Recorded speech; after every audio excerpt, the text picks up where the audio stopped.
Hey, it's Robert with Hush Performance. Welcome back to another edition of Had a Yard. This is a 2001 Honda Prelude.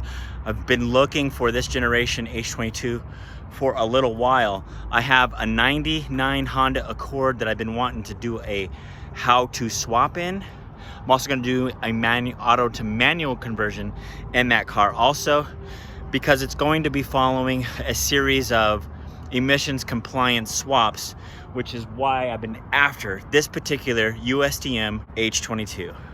I'm actually surprised that the engine is still intact. Generally the regulars would be all over this and there wouldn't be much left. A lot of times the valve cover and cams are missing if the engine isn't pulled. Many of the regulars pull swaps from vehicles that looked crashed, and if they looked closely they may have saw this already. So it's unknown why they didn't take this, or we're just getting lucky today.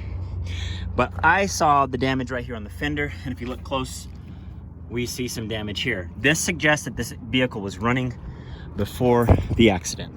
Like many times, I'm in such a hurry. So what I'm gonna do now is drop the oil pan, and when I pull motors, that's generally like what I like to do first after rotating the crank. All right, we are pretty pressed for time, so I'm not gonna drop the oil pan. We're just gonna hope that it spins and runs well. It actually looked pretty good, and there's so many signs that this car was actually crashed.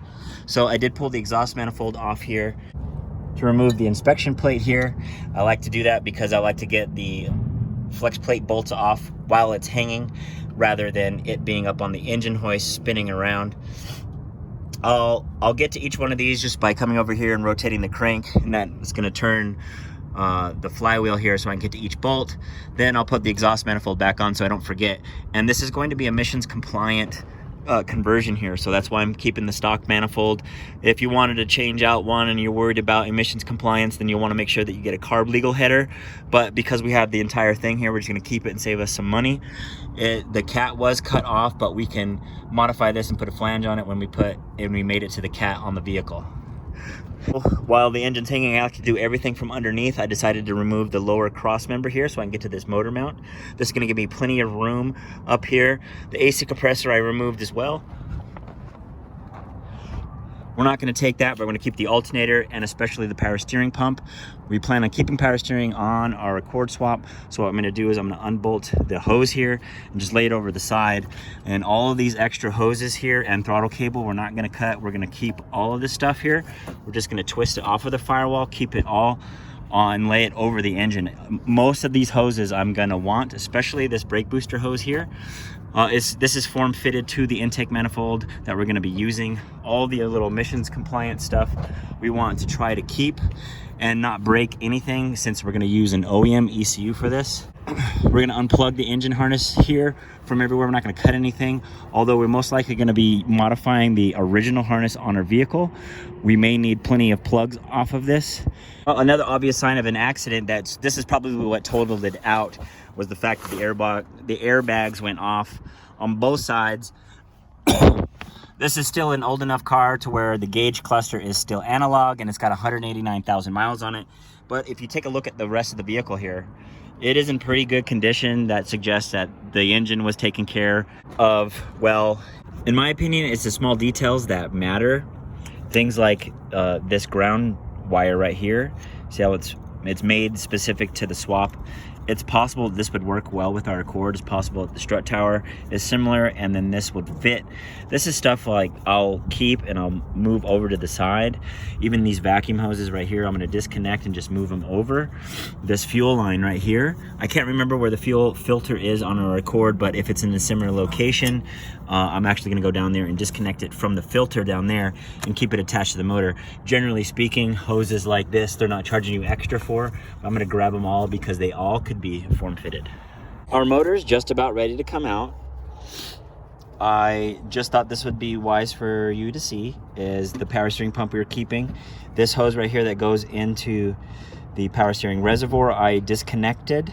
They may charge me for the reservoir, and I'm hoping that our Accord's reservoir is the same, but this hose may be form fitted to this particular pump for this engine. Another thing I'm pointing out is this motor mount bracket right here. I'm not sure that this shares the same as the Accord. So we're going to take the nut off, but leave the bracket attached to the engine. They may not charge us extra for it if we keep it attached.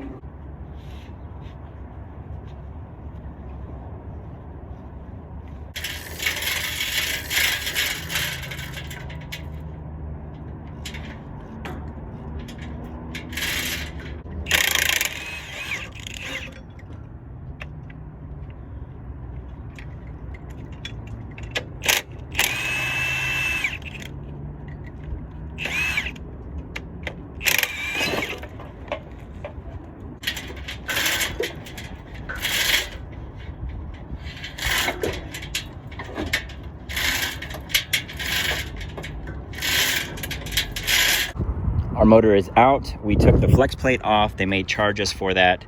And the flex plate bolts are not the same as manual flywheel bolts, so there is no need to worry about those except when you need a manual transmission.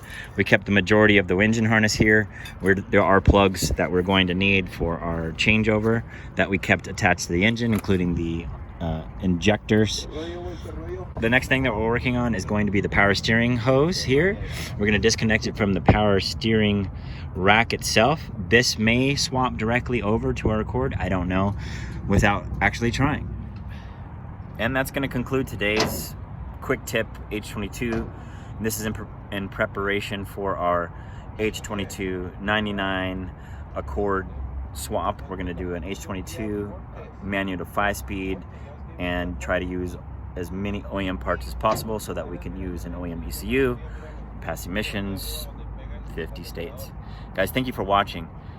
Make sure to check out our other videos right here on our YouTube channel. We have an entire series called How to Yard.